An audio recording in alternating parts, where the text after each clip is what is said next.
Oke, rekam. Ya, belajar. Santai ya. Baik, silakan. Kita hari ini teman-teman insya Allah akan belajar bagaimana melakukan syiar wakaf ya, mengajak kepada kebaikan dunia akhirat insya Allah. Di kesempatan hari ini kita bisa menghadirkan suara duta wakaf yang keren luar biasa dahsyat ya, cetar membahana. Sama-sama ya. Belajar Pak. Mbak Nur Aini Oktavia yang sudah malang melintang di dunia persilatan ya. Alhamdulillah bangun lagi Pak. Perwakafan. Ya. Oke, kita berikan kesempatan pada Mbak Afi, hadirkan niat, ikhlas lillahi ta'ala, apa yang kita pelajari untuk umat insya Allah bermanfaat sehingga lebih berkah. Mari kita silakan Mbak Afi untuk memberikan ilmunya untuk kita bersama, kita sama-sama belajar ya. Silakan Mbak Afi, lanjut. Baik, bismillahirrahmanirrahim. Assalamualaikum warahmatullahi wabarakatuh. Yang datang hari ini dan yang insya Allah nanti menyaksikan dan belajar, mudah-mudahan diluruskan niatnya buat kita bersyiar sama-sama. Dan hari ini saya mau sharing sebenarnya ya, sharing. Saya juga bukan yang paling, tapi saya juga masih banyak belajar. Berhubung alhamdulillah awal bulan ini saya bisa mengajak salah satu sahabat saya di luar kota untuk menjadi wakif dan duta wakaf sekaligus, yang notabene 5 tahun sudah approaching tidak mau untuk mengambil program asuransi jiwa. Dan alhamdulillah dengan melalui jalan atau jembatan wakaf, terbuka hatinya untuk mau mengambil polis asuransi jiwa yang salah satunya diperuntukkan untuk benefit wakaf. Nah, untuk pada siang hari ini saya sebenarnya mau langsung role play. Kan teman-teman semua duta wakaf saya yakin tidak semuanya mungkin tidak ada iPad. Betul ya? Iya, betul.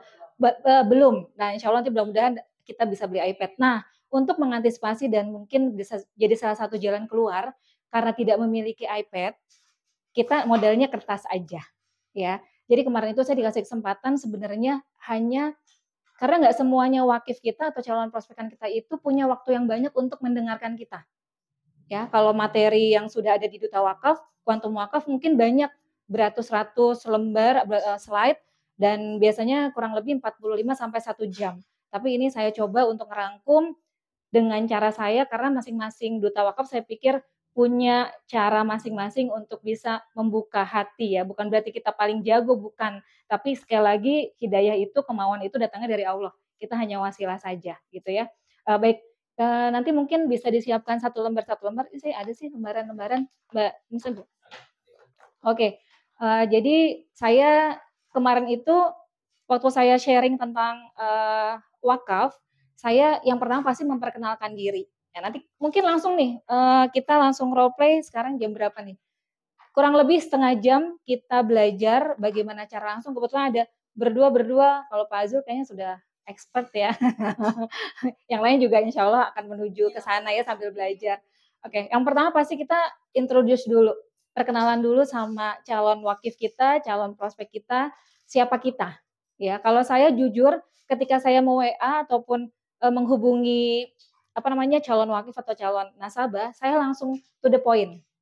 Ya, di WA juga seperti itu. Assalamualaikum, saya Nuraini, ya biasanya kita apa kabarnya segala macam. Lalu langsung saja yuk kita ketemu, saya izin untuk sharing tentang wakaf wasiat polis di mana saya sekarang concern di Allianz Syariah seperti itu. Jadi langsung to the point. Jadi kita ketemu langsung sama calon wakif itu dia sudah 50% siap untuk mendengarkan kita untuk sharing. Jadi nggak usah ada alasan kita ketemuan, saya langsung to the point kayak gitu. Saya mau sharing tentang program dari Allianz Syariah yaitu wakaf wasiat polis. Oke Mbak Afi, boleh. Oke, jadi saya langsung bicara seperti itu. Oke, nah ini kita bicara masalah pada saat kita ketemu langsung sama calon wakif ya. Yang pertama pasti karena saya Bu Guru, jadi mungkin saya akan bikin skema biar nanti teman-teman urutannya tuh gampang menghafalnya. Sebenarnya tidak perlu dihafal, nanti lambat laun kalau sering pasti bisa. Yang pertama adalah kita perkenalan. Introduce ya. Nah, pada saat kita ketemu, kita langsung bilang nih, saya sekarang concern di Duta Wakaf Allianz Syariah. Gitu ya. Saya representasi dari perusahaan besar ya Allianz Syariah. Dan yang perlu diketahui hari ini Allianz Syariah sudah spin off loh. Beri tepuk tangan ya buat Allianz Syariah karena sudah mampu dan kuat untuk memanage diri sendiri. Jadi itu merupakan kekuatan kita ya. Hari ini persis nasabah saya ada beberapa yang confirm mengatakan bahwa ini apa Mbak Afi, ini apa Mbak Afi. Iya, Allianz Syariah sudah berdiri sendiri satu manajemen ya, dua spin off, luar biasa. Jadi kita punya kekuatan sendiri untuk menjual Allianz Syariah ya. Jadi kita introduce, saya Duta Wakaf, merupakan representatif dari Allianz Syariah, dan saya bertugas untuk memberikan literasi dan edukasi tentang wakaf.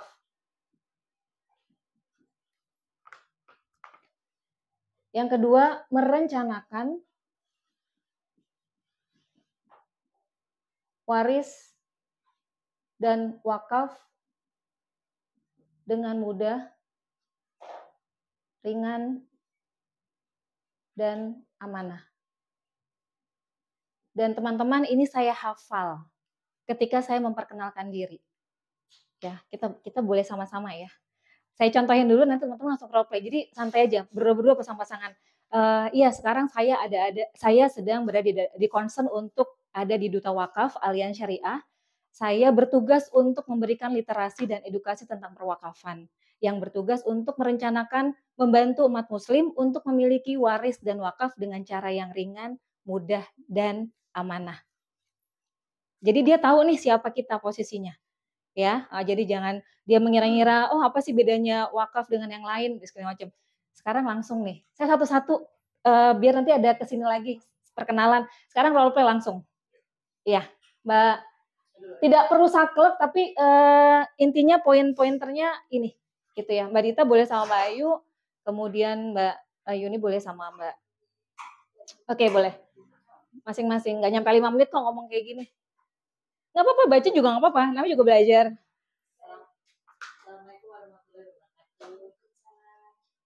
Apa kabar Ibu Lina?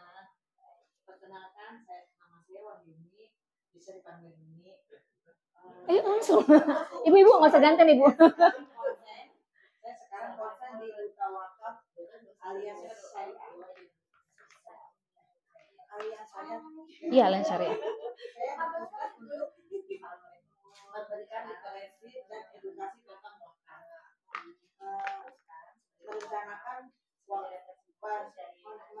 nggak bisa di itu, nggak bisa di wakaf dengan mudah, ringan, dan aman. Udah gantian.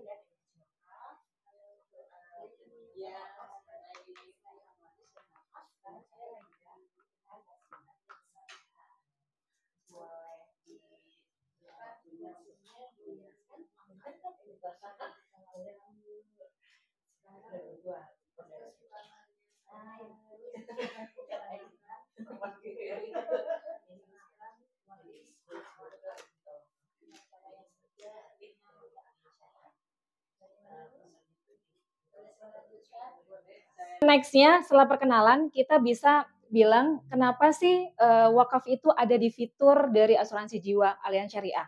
Landasan hukumnya adalah biasanya orang yang itu kita memperkuat data dengan landasan hukum, yaitu fatwa MUI nomor 106 garis miring DSN, ini harus di luar kepala ya, 2016, tentang diperbolehkannya asuransi jiwa dan investasi syariah,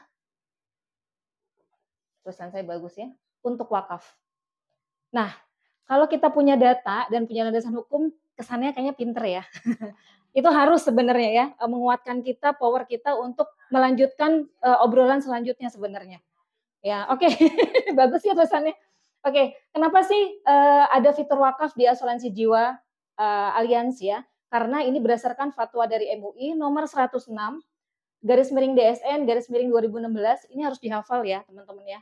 Tentang asuransi jiwa dan investasi syariah diperbolehkan untuk benefitnya untuk wakaf. Jadi ini basic dari landasan hukum sebelum kita menjelaskan yang lainnya. Seperti itu. Role lagi. Kenapa sih wakaf ada di fitur asuransi jiwa Allianz Syariah? Ini landasannya ini. Diperbolehkannya asuransi jiwa dan investasi syariah. Jadi catatannya harus asuransi jiwa dan investasi syariah. Nah, kita juga bisa nih kasih note ke calon nasabah kita. Nah, kalau kamu, Bapak Ibu, sudah punya asuransi jiwa, tapi syariah, boleh loh saya bantu ikrar wakaf. Itu ngebuka banget. Nah, ini poin sebenarnya, supaya apa? Oh, ternyata walaupun kita orang alias, tapi dia mau kok bantuin kita untuk bantuin nasabah untuk ikrar wakaf, walaupun dia bukan dari bukan dari perusahaan kita. Jadi misalkan dia sudah punya, oh saya udah punya Mbak asuransi jiwa syariah, boleh saya bantu untuk ikrar wakaf di mana? Karena saya juga menjembatani para nazir untuk menerima wakaf. Tapi kalau misalkan belum atau dikira wakafnya kurang, silakan saya bisa bantu untuk di Allianz Syariah. Jadi seperti itu. Jadi sudah ada nilai jual di depan. Kita mau ngebantu dan kita juga mau merencanakan wakaf yang lebih banyak lagi di Allianz Syariah. Kayak gitu ya teman-teman ya. Jadi apa tadi? Jadi dari introduce, dari perkenalan, kemudian kita kasih landasan hukumnya. Kalau misalkan boleh loh ternyata asuransi dan investasi syariah itu diperbolehkan untuk wakaf. Dan kasih note, kalau Bapak Ibu sudah punya asuransi jiwa syariah di tempat yang lain, saya bisa loh bantu ikrar wakaf ke nazir-nazir wakaf yang Bapak Ibu kehendaki. Itu yang pertama. Jadi kita helpful ya. Yang kedua, kalau merasa belum punya atau memang masih perlu lagi lebih banyak, saya akan bantu bikin merencanakan wakaf tersebut. Kayak gitu. Jadi kita punya 2 poin daya jual, kita menolong, satu lagi kita merencanakan ya. Oke, jelas sampai sini ya. Insya Allah. Oke, sudah perkenalan. Nah, kita concern sebenarnya hanya di 2. Uang pertanggungan jiwa. Ini manfaat tambahannya nanti. Kita nggak terlalu bahas banyak. Ini harusnya saya ini ya di landscape ya. Sampai sini saya hapus aja ya. Boleh ya?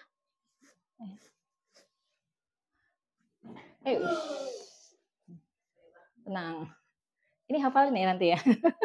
Tadi uang pertanggungan jiwa dengan manfaat tambahan. Cuma nanti kita fokusnya di UP jiwa ya.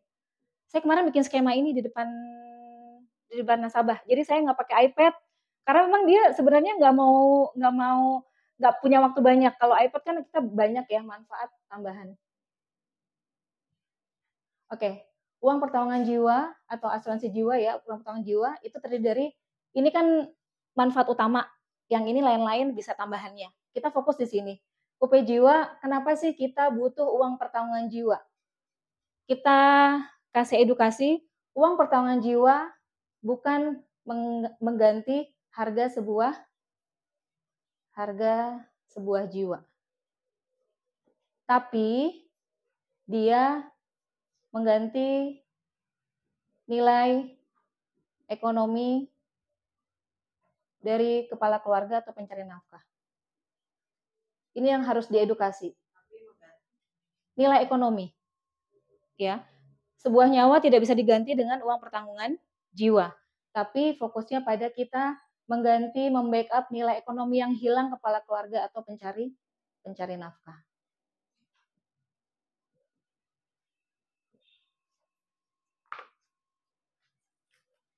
Nah, memang perlu ya nilai ekonomi seorang kepala keluarga atau pencari nafkah ini diganti.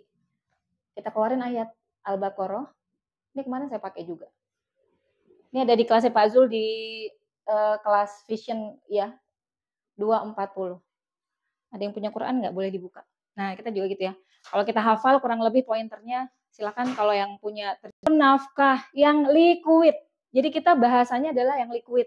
Bukan berbentuk aset, bukan berbentuk rumah, bukan berbentuk tanah. Kita butuh uang liquid. Bapak Ibu, kalau ada yang kedukaan, harus jual rumah dulu nggak untuk beli beras besok atau bayar SPP anak-anak bulan depan? Enggak. Jadi kita berhubungan nafkah 1 tahun lamanya. Let's say kalau misalkan nafkahnya 10 juta, 20 juta kali aja 12 bulan. Allah ngasih tahu, kita tuh kepala keluarga harus lo ninggalin ini. Kayak gitu, di saat-saat darurat, istri masa idah selesai, tidak pusing, ya untuk cari income dan sebagainya, tenang, menjaga anak-anak dan menjadikan anak itu sebenarnya gunanya seperti itu. Tapi uang pertanggungan jiwa itu sangat cepat cairnya. Ketika semua aset yang ditinggalkan oleh kepala keluarga itu freeze ketika dia meninggal dunia, freeze semuanya, deposito, tabungan, semuanya beku. Karena tidak ada pemiliknya. Harus menunggu fatwa waris dari pengadilan, ya saya nggak tahu ya, kurang lebih 1, 2, atau 3 bulan, sampai ahli waris bisa mencairkan deposito dan sebagainya. Nah, tapi uang pertolongan jiwa ini cepat banget. Saya pernah 2 kali ya mengurus pencairan klaim asuransi jiwa, dan itu cepat. Selama semua dokumen valid, ya insya Allah tidak ada investigasi dan sebagainya. Kalaupun ada investigasi, kita ikuti saja, tapi insya Allah pasti cair. Namanya asuransi jiwa adalah tugasnya untuk memang membayar klaim. Ya, jadi ini harus diedukasi nasabahnya. Jadi bukan mengganti harga sebuah jiwa, tapi mengganti nilai ekonomi dari kepala keluarga atau pencari nafkah. Ini ayatnya Al-Baqarah 24, 240. Nafkah 1 tahun lah lamanya. Oke. Terus kemudian role play, silakan. Jadi asuransi jiwa berbentuk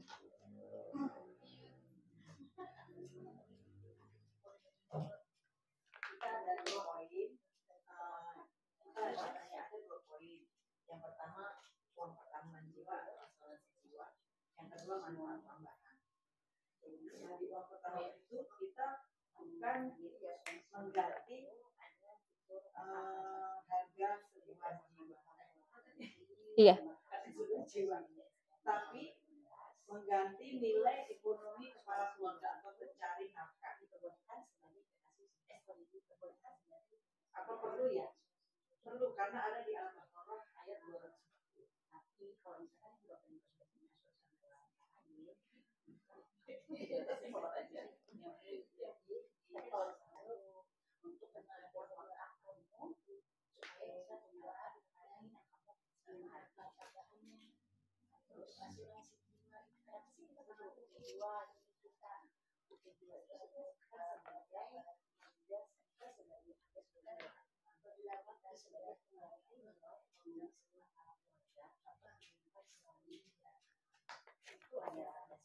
itu harus begitu. Jadi kita nggak cuma hanya dalam tanda kutip menjual produk wakaf, tapi kita sekaligus memberikan edukasi. Oh ternyata yang ini di freeze ya, oh gitu ya. Ternyata polis asuransi cuma bisa sebulan cuma cair gitu. Jadi itu memberikan edukasi. Oke ya. Oke nggak sampai sini? Oke ya. Tanda tangan langsung. Oke, next ya, nextnya. Jadi bahas lagi. Nanti kalau misalkan teman-teman udah biasa, nanti jadi ingetnya cuma skema ini aja, UP Jiwa ini. Kalau aku gitu ya, udah ada skema namanya Bu Guru. Kalau ini ngobrolnya udah sistematis ya kayak gitu. Nah, UP Jiwa ini ada 2. UP Jiwa ini bisa dibagi 2. Yang pertama adalah harta dan wakaf. Kalau dia meninggalkan harta berupa yang liquid tadi, jangan salah loh. Kalau yang meninggal ini sudah nggak ada, belum dibagi dulu. Jangan seneng dulu, hartanya belum dibagi buat ahli waris. Yang pertama, keluarga atau ahli waris adalah berkewajiban untuk pemulasaran jenazah atau mengurus jenazah. Ya, jenazah adalah fardu kifayah memang, tapi yang paling wajib untuk mengurus adalah ahli waris. Iya kalau ahli warisnya ada dana. Kadang-kadang kelimpungan juga nyari makam. Ya, Masya Allah ya, kita udah SPK makam gitu ya. Jadi nanti kita tidak menyulitkan ahli waris. Jangan sampai, kalau yang tidak, saya baru tahu kalau misalkan tanpa domisili itu tidak boleh bermakam di situ. Dan itu harus bayar. Saya baru tahu karena saya juga diedukasi kayak gitu. Jadi kita tanamkan ke calon wakif kita, jangan senang dulu dibagi harta, ini masih harus diurus dulu jenazahnya. Sampai pemulasaran jenazah itu kita wajibnya 4. Apa Bu? Memandikan, mengkafani, mensolatkan, menguburkan. PR buat ahli waris dan orang-orang di sekitarnya.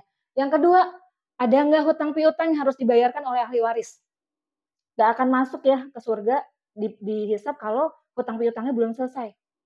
Iya, kalau ahli waris itu punya uang untuk membayar hutang piutang.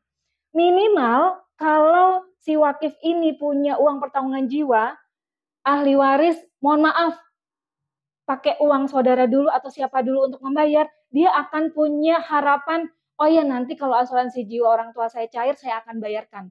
Ada jaminannya, ada garansi untuk membayar hutang-hutang yang dia pinjemin juga ternyata dari sanak saudara. Misalkan seperti itu. Yang ketiga, wasiat. Apa kabar kalau si yang sudah meninggal berwasiat, Seluruh sisa harta saya serahkan ke panti asuhan. Faraid nggak bisa terjadi. Ngeri nggak? Ya nggak ngeri juga sih. Kalau udah ada wasiat, semuanya gugur. Mohon maaf Pak Zulhamdi ya, sebagai Ustadz, tolong dikoreksi kalau salah gitu ya. Yang terakhir baru kita hitungan faraid ataupun perhitungan waris yang tersisa, baru bisa dihitung. Nah ini masih harus cermat nih, yang ditinggalkan belum langsung diberikan gitu ya, tapi harus disisakan. Kalau ada uang pertolongan jiwa, ada ketenangan nggak buat keluarga? Ada. Ya, ada. Oke, jadi ini harus dikasih tahu nih sama ahli waris. Oke, kita balik sini, ini sudah selesai. Kita bicara soal wakaf. Dalam yang tadi, dalam Fatwa MUI Dewan Syariah Nasional tahun 2016, disebutkan bahwa wakaf ini maksimal 45% dari asuransi jiwa yang liquid, yang cair ya. Jadi memang tidak boleh seluruhnya. Karena bagaimanapun tadi, ahli waris harus ditinggalkan dalam keadaan yang baik. Baik itu secara finansial, baik itu secara ilmu, baik itu secara kesehatan fisik dan sebagainya ya. Jadi jangan sampai ahli waris ditinggalkan dalam keadaan fakir, dalam keadaan menyusahkan ya yang lainnya, seperti itu. Oke. Kita bahas tentang wakaf. Wakaf ya seperti yang kita ketahui bersama, hadis riwayat Muslim 1631 ini saya alhamdulillah ya di luar kepala ya. Nah, nomor 1631 yang tadi Pak Zul sebutkan bahwa semuanya amal ibadah kita terputus kecuali 3 saja yang mengalir. Yang pertama adalah sedekah jariah, dalam hal ini wakaf. Yang kedua ilmu yang dimanfaatkan. Yang ketiga doa anak yang soleh. Di sini saya akan perdalam. Saya bahas yang paling bawah. Bu, tidak semua keluarga ataupun orang tua diamanahkan anak. Ya, ada yang diberi, ada yang tidak. Apakah kita mengharapkan anak-anak kita selalu ingat sama kita untuk mendoakan? Nggak tahu. Kalau anak-anak kita meninggal duluan gimana? Putus harapannya untuk kita didoakan sama anak-anak. Bagaimana kalau kita sudah meninggal duluan? Apakah kita bisa menjamin keimanan dan kesolehan mereka ada terus sepanjang mereka hidup? Enggak juga. Tapi bagaimanapun ketika kita masih hidup, tentunya kita berikhtiar untuk menjadikan anak-anak kita soleh dan solehah, yang mana bisa mendoakan kita. Tapi sekali lagi, mereka punya batas waktu kehidupan yang nantinya juga tidak akan mendoakan kita. Yang kedua, ini ilmu yang dimanfaatkan. Apakah semuanya bisa mengajar? Dan salah satu syarat ilmu yang dimanfaatkan ini kita punya murid. Terima kasih jadi murid saya, mudah-mudahan ilmunya mengalir terus dan ini bisa menjadi jariah. Kalau teman-teman mengalirkannya lagi kepada calon wakif, wakif juga seperti itu, merekrut teman-teman duta wakaf, betapa ilmu teman-teman itu mengalir terus. Seperti halnya yang saya ucapkan, ya sampaikan, sharing, Pak Zul juga demikian, seperti itu. Jadi ini syaratnya harus punya murid dan ilmunya ilmu agama, ya yang bermanfaat dunia akhirat.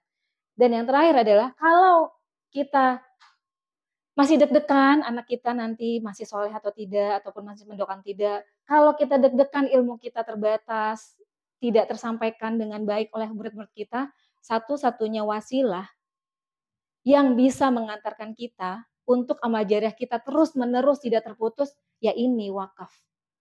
Amal jariah berupa wakaf. Nanti kalau pembahasan sedekah, infak dan sebagainya itu di luar lah ya. Tadi Pak Zul menarik ya waktu tadi tausiah sedikit pada saat ikrar wakaf bahwa orang yang infak sedekah wakaf itu mendapatkan hikmah dari Allah. Masya Allah. Tidak semua orang itu punya hikmah. Dan dalam ekonomi syariah muslim ya dalam satu keluarga, infak, sedekah, zakat itu bukan dihitung dari banyaknya uang. Tapi landasannya adalah keimanan. Kalau zakat mungkin bisa dihitung dari persentase harta kekayaan. Tapi infak, sedekah, wakaf, bisa jadi nggak orang yang berpenghasilannya misalkan 5 juta, punya wakaf lebih banyak dari orang yang misalkan gajinya 20 juta, 30 juta. Bisa jadi. Karena basicnya apa? Landasan itu tadi iman.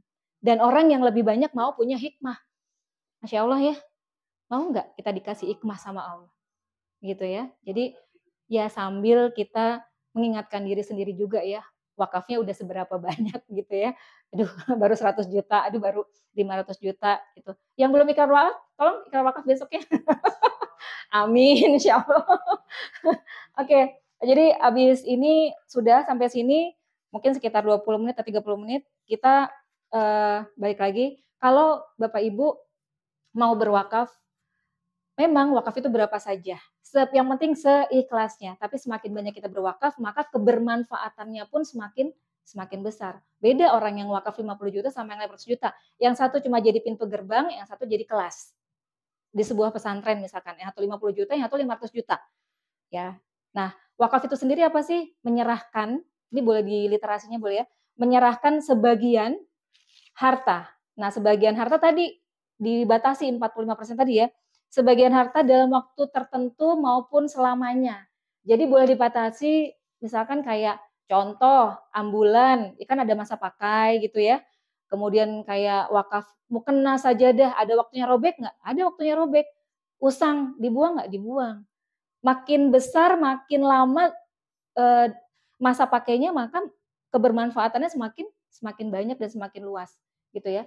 Jadi mewakafkan, menyerahkan sebagian harta benda dalam waktu tertentu ataupun selamanya untuk kemaslahatan umum sesuai syariat. Jadi untuk kemaslahatan umum sesuai syariat. Oke. Nah, kita punya program yang luar biasa, ya.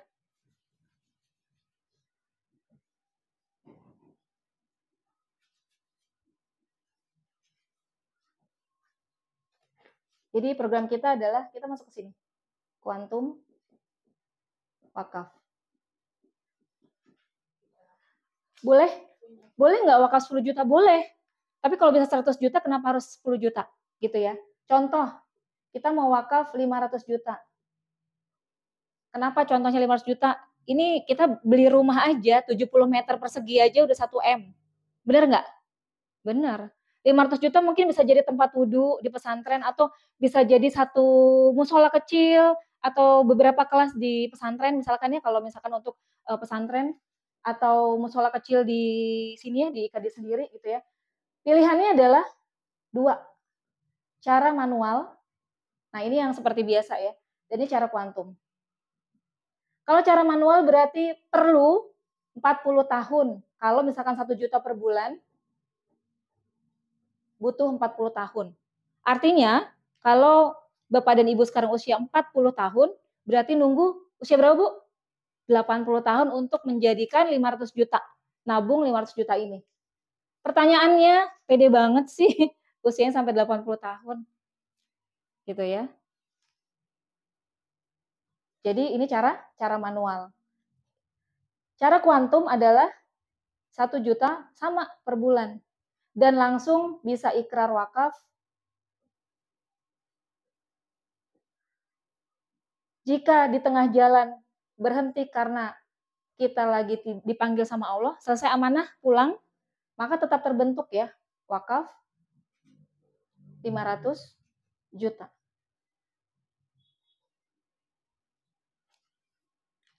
Menurut Bapak Ibu, mana cara yang lebih cerdas? Yang ini apa yang ini? Dengan nominal yang sama. Gitu. Bisa saya bantu untuk merencanakan wakaf dengan mudah seperti ini. Gitu. Oke. Boleh ya Bu, kira-kira sebulan bisa mengalokasi berapa untuk keluarga, siapa aja langsung tanya. Langsung bikinan proposal, ataupun ya bisa kontak leadernya untuk membuatkan proposal dan sebagainya. Udah selesai. Nah kemarin itu udah dia langsung bilang, kalau seusia saya Mbak 1 juta bisa. Oh saya bilang bisa.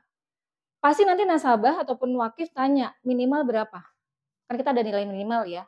Jawab saja, hanya 10.000 per hari. Tapi apa iya sama dengan jajan anak-anak kita? Mau surga tapi dibelinya sama dengan jajan anak-anak. Kayak gitu ya. Tapi lebih baik punya walaupun sedikit daripada nggak punya sama sekali. Gitu. Boleh tuh tadi bahasanya Pak Zul, setan itu selalu mengiming-imingi, ya jangan besok mau buat bayar anak sekolah, besok mau buat kebutuhan apa, ya selalu bisik-bisik ya, selalu merasa kita kurang gitu. Padahal kita mau tadi ketemu nih sama Rasulullah, kata Pak Zul tadi ya, ketemu sama Rasulullah, wasilahnya apa? Saatnya wakaf, karena wakaf merupakan salah satu lifestyle dari para sahabat. Gitu. Sampai sini ada yang mau tanya? Kira-kira gampang nggak? Skemanya itu cuma itu aja.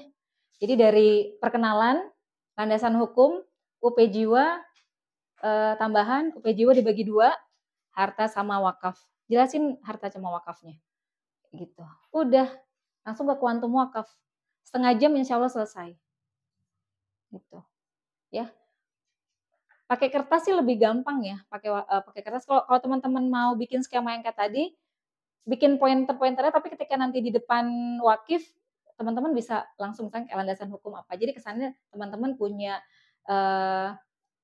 materi di luar kepala ya. Yang padahal kita udah latihan juga dari rumah gitu. Iya. Sebenarnya nggak perlu menghafalkan banyak ayat. Ya kita tegaskan saja pemahaman dan edukasi tentang uang pertolongan jiwa, tentang dikuatkan lagi tentang wakafnya. Kenapa kita perlu wakaf, kenapa kita perlu uang pertolongan jiwa, kenapa harus di aliansi syariah, itu ditekankan. Oke, sampai sini ada yang mau bertanya? Nggak nyampe 40 menit kan? Insya Allah mudah-mudahan dimudahkan ya. Memang butuh jam terbang, artinya semakin sering kita bicara, ya kayak kita jualan, yang yakin deh ibu-ibu di sini pasti pernah punya marketing apa, itu lama-lama ya lancar sih insya Allah. Gitu. Jangan dibikin susah ya niatnya, teman-teman ya. Luar biasa, itu udah sama role play loh. Itu sudah sama role play 31 menit. Pokoknya niatnya jangan closing. Niatnya syiar. Iya, minimal pahalanya dapat dulu. Gitu. Karena ya tadi itu orang yang mau dikasih hikmah sama Allah bukan tugas kita. Itu kan Allah yang buka pintu hatinya ya buat mau membuka wakaf. Iya, tugas kita sebagai representasi dari Aliansi Syariah untuk mensyiarkan dan membantu merencanakan setiap muslim untuk punya wakaf gitu. Dengan cara yang mudah, ringan dan amanah. Oke, mungkin bisa di close Pak Zul. Terima kasih ya. Nanti kita role play lagi. Iya.